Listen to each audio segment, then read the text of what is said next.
دو باتوں کی طرف آپ کی توجہ دلاؤں گا، ایک عقیدہ اور دوسرا عمل۔ عقیدہ ٹھیک کریں، عمل ٹھیک کریں، یہ دونوں چیزیں ٹھیک ہو جائیں نا تو پھر بھی آپ اور میں کامیاب نہیں ہوں۔ عقیدہ ٹھیک ہو جائے، عمل ٹھیک ہو جائے تو کامیاب پھر بھی نہیں ہے۔ وَكُونُوا مَعَ الصَّادِقِينَ، پھر سچوں کا لڑ پکڑنا پڑے گا، پھر سچوں کی سنگت اختیار کرنی پڑے گی۔ عقیدہ پہلی چیز، رب فرماتا ہے نا یا ایھا الذین آمنوا، اے ایمان والو، یعنی عقیدے کی بات پہلے ہوئی۔ اتقوا اللہ، اللہ سے ڈرو، یعنی عمل صالح اختیار کرو، رب کی مرضی کے مطابق اپنی زندگی کو ڈالو، یہ دوسرا عمل ہے۔ پہلی چیز عقیدہ، دوسرا عمل، اور پھر جب عقیدہ و عمل درست ہو جائیں تو تیسری بات ہے سچوں کا ساتھ اختیار کرنا ہے، سچوں کی سنگت اختیار کرنی ہے، سچوں کے دامن کے ساتھ وابستہ ہونا ہے، پھر جا کے رب کا قرب ملے گا۔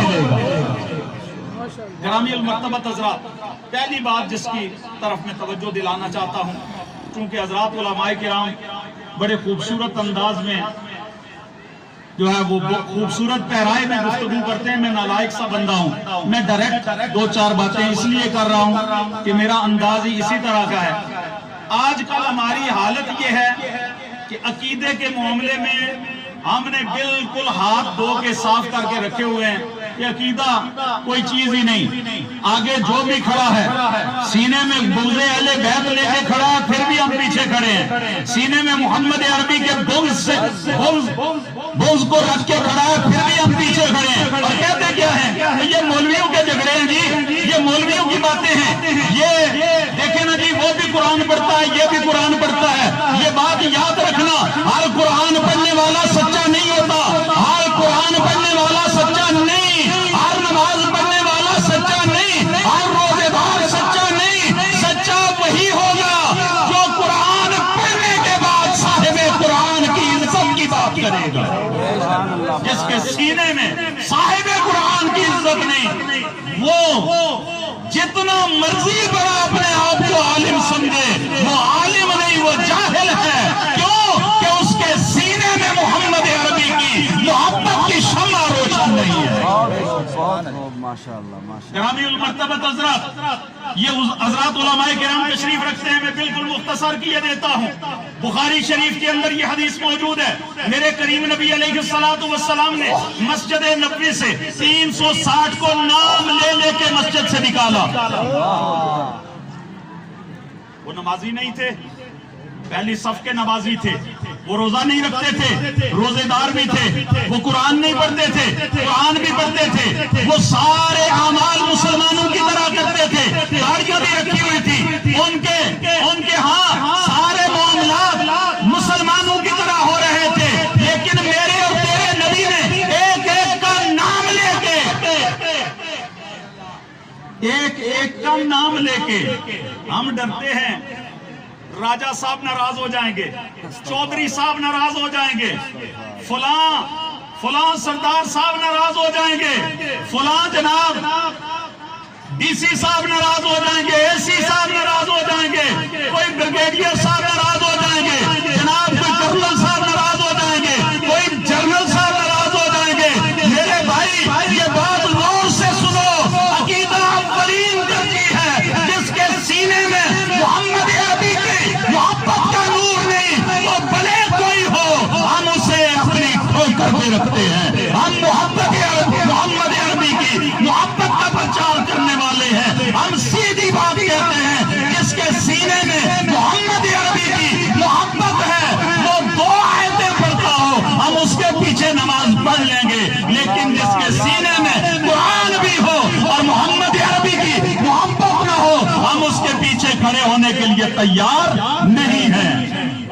اپنے عقیدے کی اصلاح کیجئے، اور یہ دل میں یقین نہ بنیے، سنیو یہ تمہاری وجہ سے آج عقیدہ برباد ہو رہا ہے، تمہاری خرابیوں کی وجہ سے کہ آگے گستاخ کھڑا ہوتا ہے، پیچھے تم کھڑے ہو کے کہتے ہو جناب ہم نے تو نماز پڑھنی ہے۔ اگر صرف نماز کی بات ہوتی میرے مصطفیٰ 360 کو نام لے کے مسجد سے نہ نکالتے۔ میرے مصطفیٰ کا یہ عمل بتا رہا ہے کہ عقیدہ اولین ترجیح ہے، عقیدہ اولین ترجیح ہے۔ عقیدہ درست نہیں تو نمازیں کسی کام کی نہیں۔ گرامی المرتبت حضرات، عقیدے کی اصلاح بہت ضروری ہے۔ اور پھر آپ کہیں گے کہ جناب ان کے عقیدے میں کیا فرق ہے؟ آئیں آپ ہمارے پاس بیٹھے، ہم ان کی کتابیں نکال کے آپ کو دکھائیں گے کہ ان کے عقیدے کے اندر کہاں کہاں جول ہے، کہاں کہاں کمی ہے، کہاں کہاں محمد عربی کی گستاخی، بے ادبی اور محمد عربی صلی اللہ تعالی علیہ وسلم کی آل کی بے ادبی، محمد عربی صلی اللہ تعالی علیہ وسلم کے اصحاب کی بے ادبی پائی جاتی ہے۔ کوئی گستاخ آل نبی ہو وہ بھی ہمیں قبول نہیں ہے، کوئی گستاخ صحابہ ہو وہ بھی ہمیں قبول نہیں، کہ گستاخ صحابہ بھی نبی پاک کی نسبت کا بے ادب ہے، اور گستاخ اہل بیت بھی نبی پاک کی نسبت کا بے ادب ہے۔ ہمیں دونوں قبول نہیں، ہم اسی کو جانتے ہیں جو حضور کی آل کا بھی نوکر ہے، حضور کے اصحاب کا بھی نوکر ہے۔ ہم سچے عقیدے کے مالک ہیں، سچا عقیدہ رکھتے ہیں، اور سچے عقیدے والوں کے لیے یہ لازمی ہے۔ یہ جو خوارج آج مختلف روپ لے کے پھرتے ہیں،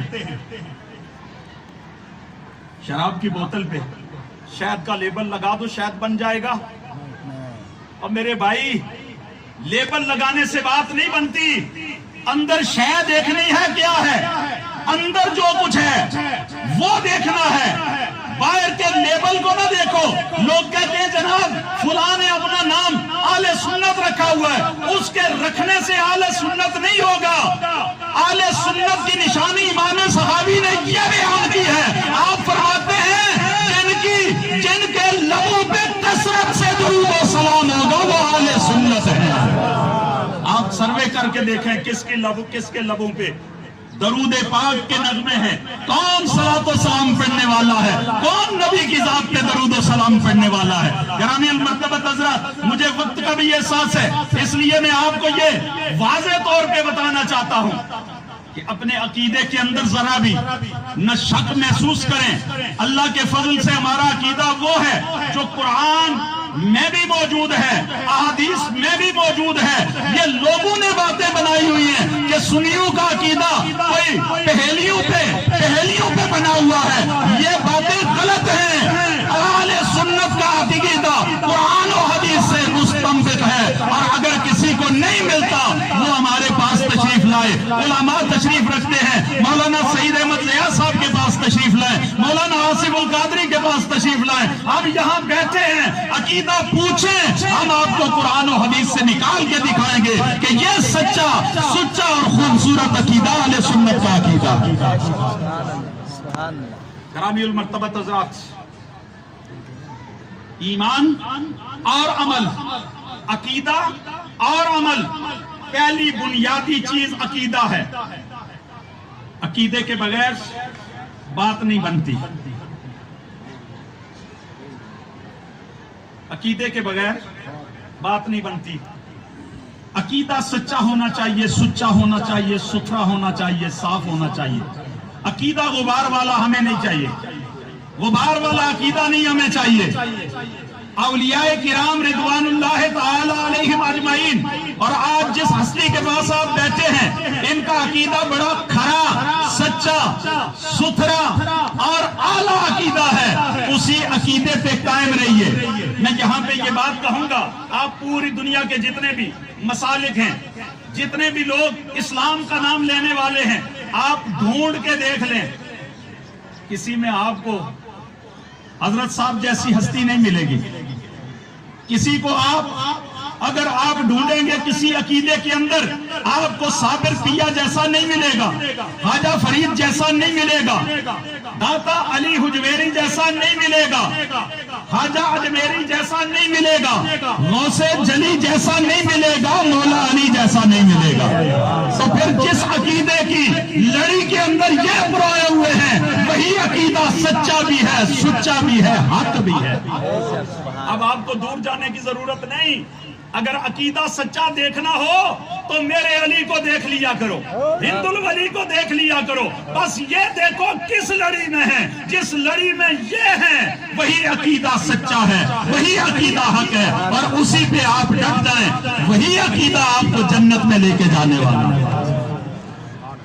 پوری تاریخ آپ اٹھا کے دیکھیں، علماء تشریف رکھتے ہیں، بڑی بات نہیں کہتا، آپ کو یہ نورانی شخصیات کسی اور عقیدے میں نظر نہیں آئے گی، یہ فقط اہل سنت کا مقدر ہے کہ ان میں یہ بزرگ، یہ شخصیات اور یہ عالی مرتبت لوگ موجود ہیں۔ عمل صالح، بس بات ختم کر رہا ہوں اس کو۔ پہلی چیز عقیدہ درست رکھیں۔ تو یہ کہے نا کہ جس کا نام محمد یا علی ہے وہ کسی چیز کا مختار نہیں، وہ امام بنائے جانے کے لائق نہیں۔ جس کا عقیدہ یہ ہو، جس کا عقیدہ یہ ہو کہ حضور کو دیوار کے پیچھے کا علم نہیں، وہ امام بنائے جانے کے لائق نہیں۔ اور جس کا عقیدہ یہ ہو کہ اگر بالفرض زمانہ نبوی کے بعد کوئی اور نبی آ جائے تو خاتمیت محمدی میں فرق نہیں پڑتا، وہ امام بنائے جانے کے لائق نہیں۔ لہذا امام اسے بنائیے جس کا عقیدہ سچا، ستھرا اور صاف ہو۔ نعرہ تکبیر، اللہ اکبر، نعرہ رسالت، یا رسول اللہ، نعرہ حیدری، تاجدار ختم نبوت، زندہ باد، زندہ باد۔ دوسری بات ہے عمل۔ باتیں میرے پاس بہت ساری ذہن میں آ رہی ہیں، لیکن وقت کا بھی لحاظ ہے اور مہمانوں کا بھی لحاظ ہے۔ یہ مہمانوں کی تکریم کے خلاف ہے کہ میں ہی زیادہ بولتا جاؤں۔ اللہ اکبر، توجہ رکھیے گا۔ عمل، آج ہمارے اہل سنت کے جو ہم خوش عقیدہ لوگ ہیں، محافل میلاد منانے والے، عرس کی تقاریب منانے والے، ہر جمعرات کو کسی نہ کسی بزرگ کے پاس حاضری دینے والے، آج ہمارے اندر ایک خرابی آ گئی ہے کہ ہمارے عمل کے اندر کمی آ گئی۔ نمازوں کی کمی، اچھے کاموں کی کمی، بہت ساری باتیں اس میں آ سکتی ہیں، لیکن میں بالکل ہاتھ جوڑ کے عرض کروں گا، اپنے عمل کی تنقیح کیجئے، عمل ستھرا کیجئے۔ عمل جتنا آپ کا اچھا ہوگا نا، اتنا ان بزرگوں کی بارگاہ میں آپ کو شرف باریابی ملے گا اور ان کے روحانی فیض سے آپ فائدہ اٹھائیں گے۔ یہ تو وہ پاکیزہ لوگ ہیں نا کہ ان کی بارگاہ میں اگر کوئی بے عمل بھی آ جائے تو یہ نوازتے ہیں، کبھی اسے دھتکارتے نہیں، سینے سے لگا لیتے ہیں۔ لیکن ہماری ذمہ داری ہے کہ ہم اگر اچھا عمل لے کے آئیں گے، عمل کا نور ساتھ لے کے آئیں گے، تو پھر یہ نور علی نور فرما کے یہاں سے واپس بھیجیں گے۔ پھر ہمارے عمل اور عقیدے کی کو اور نکھار کے بھیجیں گے۔ اس کے لیے ضروری ہے عمل۔ آج میں آپ سے یہ بات اس دربار عالیہ پہ کھڑے ہو کے عرض کروں گا، نماز پنجگانہ کو لازم پکڑیں۔ جو پڑھتے ہیں اللہ انہیں استقامت عطا فرمائے، اللہ ان کے صدقے ہمارے حال پہ بھی کرم فرمائے، اور جو میری طرح ابھی تک بے ترتیبی کا شکار ہے نا، ان سے گزارش کروں گا، نماز پنجگانہ کو لازم پکڑو، نماز کی طرف توجہ دو۔ نماز میرے آقا نے فرمایا قرۃ عینی فی الصلاۃ، نماز میں میری آنکھوں کی ٹھنڈک ہے، لہذا نماز کا اہتمام کیجئے، فرائض دینیہ کو اختیار کیجئے، فرائض سے کبھی منہ نہ موڑیں، اور فرض علوم سیکھیں، فرض علوم سیکھیں۔ نماز فرض ہے، پڑھنی کیسے ہے؟ زکوٰۃ فرض ہے، ادا کیسے کرنی ہے؟ حج فرض ہے، کیسے ادا کرنا ہے؟ روزہ فرض ہے، اس کی ادائیگی کیسے کرنی ہے؟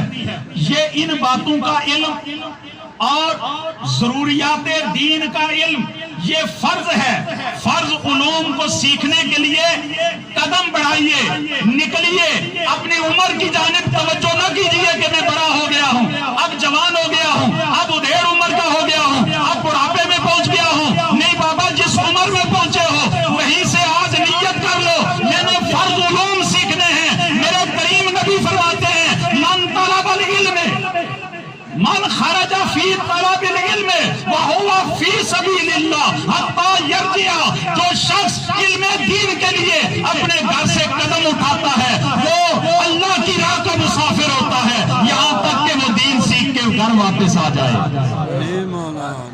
مسافر فی سبیل اللہ بن جائیے۔ آج سے یہ نیت کر لیجئے کہ ہم نے فرض علوم سیکھنے ہیں آپ کے علاقے کے اندر، اور ہر علاقے کے اندر جہاں جہاں آپ کا تعلق ہے اس علاقے کے اندر ائمہ موجود ہیں، خطباء موجود ہیں، علماء موجود ہیں، ان کے پاس بیٹھ کے آپ فرض علوم سیکھنے کی کوشش کریں۔ میرے بھائیوں، اگر یہ پتہ نہیں ہوگا وضو کیسے کرنا ہے، طہارت کیسے کرنی ہے، فرض غسل کیسے کرنا ہے، تو کیسے آپ عبادت کریں گے؟ میرے بھائی، یہ باتیں سیکھنے والی ہیں، بڑھیے آگے اور اللہ کے دین کو سیکھیے۔